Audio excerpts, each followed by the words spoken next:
27장 1절부터 28장 15절까지의 말씀입니다. 주제는 정직한 왕과 악한 왕에 대한 대조입니다. 요담은 여호와 보시기에 정직하게 행하여 유다를 안정시켰습니다.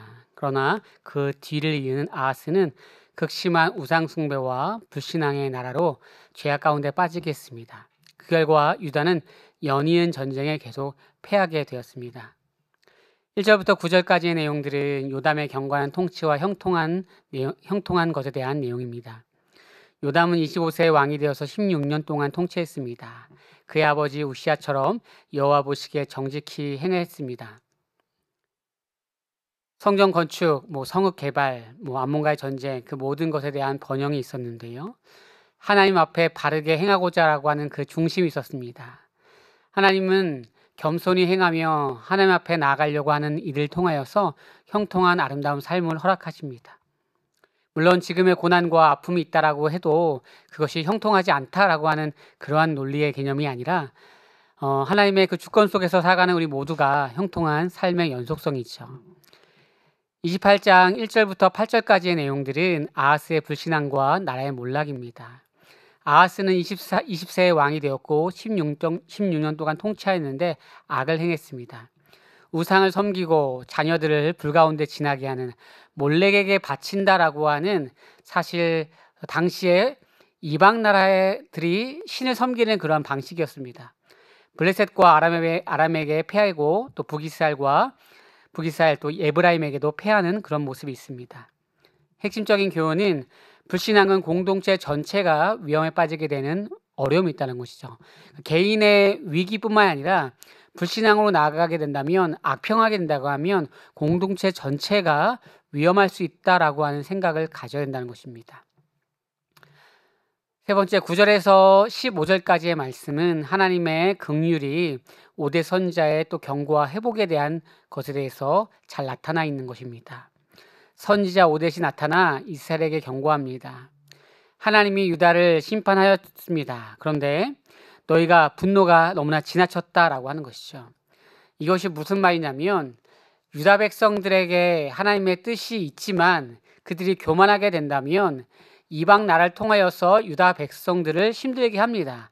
그런데 그 이방 나라들이 더욱더 자신들이 뭔가가 주권자인 것처럼 할 때가 있다는 거죠.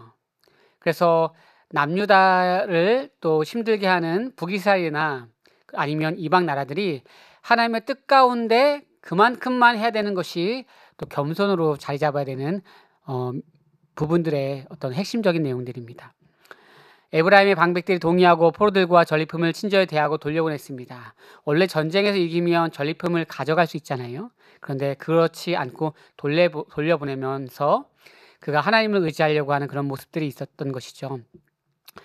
옷을 입히고 먹이고 상처를 치료하고 여리고로 인도하는 그런 것들이 있었습니다. 하나님의 심판이 우리의 삶에 있습니다. 심판이라고 해서 아주 어려운 것이 아닐 수 있습니다. 그러나 그 심판 속에서도 내가 주님을 의지하고 그 긍휼을 바라본다라고 하는 그 믿음이 아주 중요합니다. 우리는 실천적인 묵상으로서 경건한 삶은 하나님이 기억하시고 형통하게 하신다라고 하는 것이죠.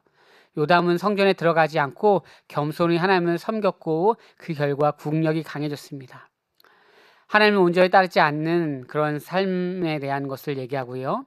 또 하나님을 온전히 따르는 것이 무엇이냐라고 하는 외형적인 것이 아니라 진심에 대한 것을 얘기합니다.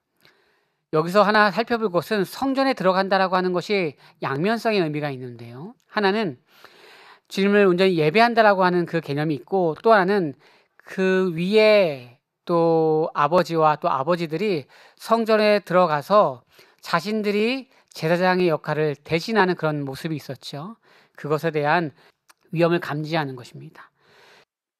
신앙은 종교 행위가 아니라 진심의 순종입니다.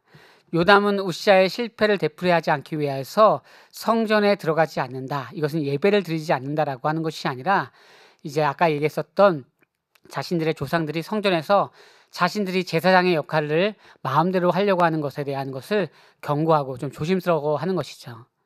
반면 아하스는 철저히 하나님을 떠나고 백성을 우상 숭배로 이끌게 됩니다. 하나님 앞에서 신실함은 외적 모양보다 중심에 있다. 계속적으로 중심이 어디에 있는가라고 하는 것을 설명하고 있는 것이죠.